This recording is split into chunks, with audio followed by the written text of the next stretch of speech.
Fala, Rovai, o editorial do Fórum 11h30, queridas, queridos e querides.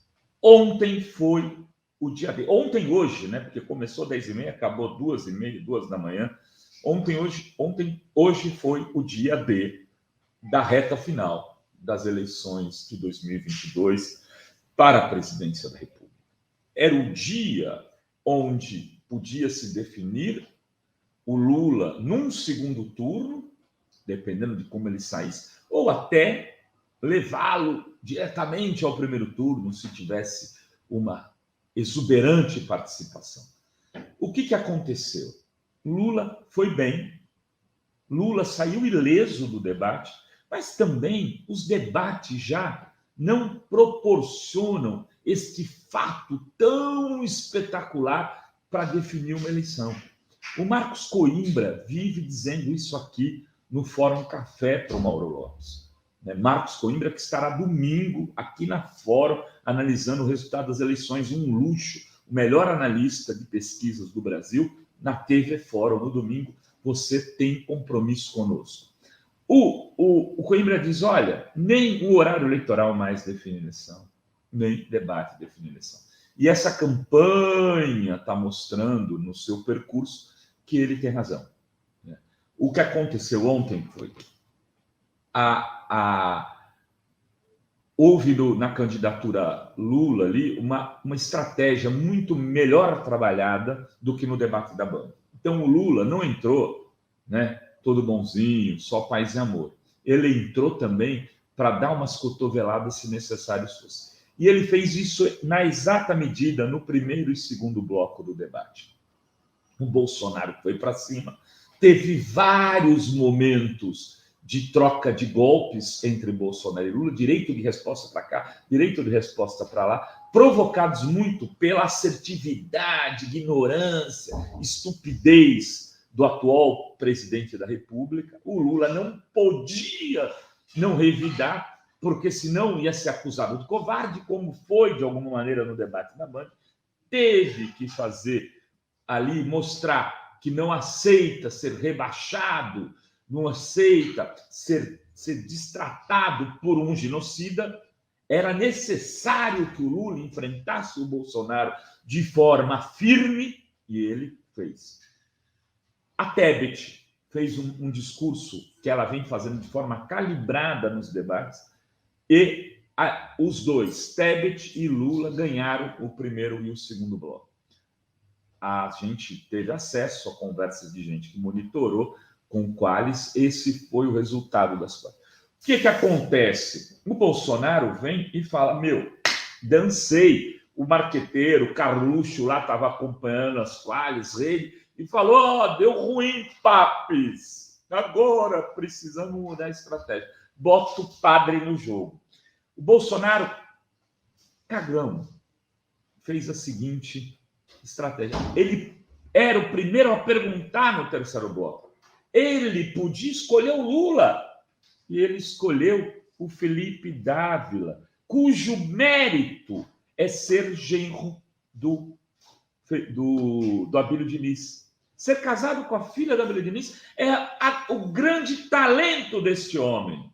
Grande talento. Essas pessoas da meritocracia que se falam como se fossem CEOs, gente que trabalhou a vida inteira, que pôs um umbigo no balcão. Tudo que ele fez na vida foi casar com uma mulher milionária, filha de um bilionário.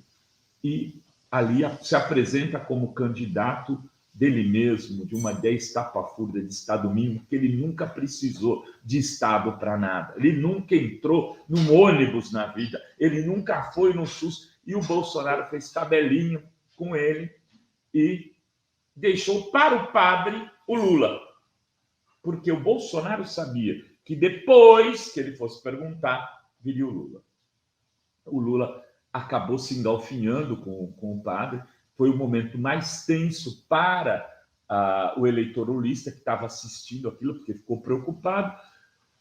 A audiência não gostou. Nas pesquisas às quais as pessoas não viram aquilo com bons olhos, mas perdoaram o Lula, porque se sentiram que ele foi provocado por um farsante. coisa que ele disse para o padre. Um padre falso, um padre de festa junina, como disse a Soraya. O Ciro, que era uma peça importante desse debate, por quê? Porque os votos do Ciro podem definir o primeiro turno a favor do Lula. O Ciro ficou numa posição confusa. Essa história de não saber que lado é, se bate no Lula, se bate no Bolsonaro, bate mal, bate daqui, bate dali, isso levou a campanha dele a um desastre do começo ao final, uma estratégia muito mal ajambrada, né, pelo seu marqueteiro, João Santana, que já fez campanhas brilhantes, mas que se perdeu completamente nessa eleição, e do próprio Ciro, que já é candidato desde 1994, né, um candidato que tem 30 anos de disputas eleitorais para a presidência da República, se deixou envolver numa coisa bizarra, e no último debate ele era o retrato disso, dessa bizarrice toda, e ele foi o pior, teve o pior desempenho do ponto de vista da conquista do voto, e vai perder voto. A questão é, para quem ele vai perder voto? Se ele perder para Tebet, para Soraya, é a dança das cadeiras, até para o Bolsonaro, é a dança das cadeiras, fica tudo do lado de lá, porque a gente tem dois lados nesse processo final dessa eleição. O lado Lula e o lado de todos os outros. Se o lado do Lula fizer 50% mais um voto, acabou. Então, se eles trocarem de voto entre eles, não muda nada. A questão é saber se o Lula conquistou votos do lado de lá para cá ou dos indecisos para cá. Como o Ciro não teve um grande desempenho, é possível que ele perca votos. Se ele perder voto para o Lula, acabou a eleição no primeiro turno. Mas eu queria falar mais uma coisa além do debate. Vocês já falei no programa, mas isso é um dado significativo. O Lula cresceu no Datafolha de ontem. Ah, mas Rolar, ele tem 50%. É verdade, ele tem 50%. Mas os 50% dos votos válidos deste Datafolha é diferente dos 50% dos votos válidos do Datafolha anterior. E eu vou explicar por quê. Porque o Lula foi de 47 para 48 nos votos totais. O Datafolha arredonda os números. Ele arredonda para mais ou para menos, dependendo da casa decimal. Se for até 4, vai para menos. Se for até 5, 4,9, e de 5 para cima, vai para mais. O Lula, então, na outra pesquisa, que tinha 47, ele tinha, no máximo, 48,3,4. Mas ele não tinha isso, e vou explicar já por quê. Nessa pesquisa que ele tem... Não, 48 não, ele tinha, no máximo, 47,4. Nessa, para ele ter 48, ele tem que ter pelo menos 47,6 para arredondar para mais. Acontece que a base do cálculo de ontem foi 94 de votos definidos. Ou seja, os candidatos todos somados dá 94. E o Lula teve 48. Então, muito provavelmente, o Lula passou de 48, tem 48,3, 48,4, e isso é, sim, uma proporção de 50,4 que eles arredondaram para 50. Eu sei que a conta é toda confusa, mas o arredondamento desses 50 não foi de 49 a 49,5, 49,9.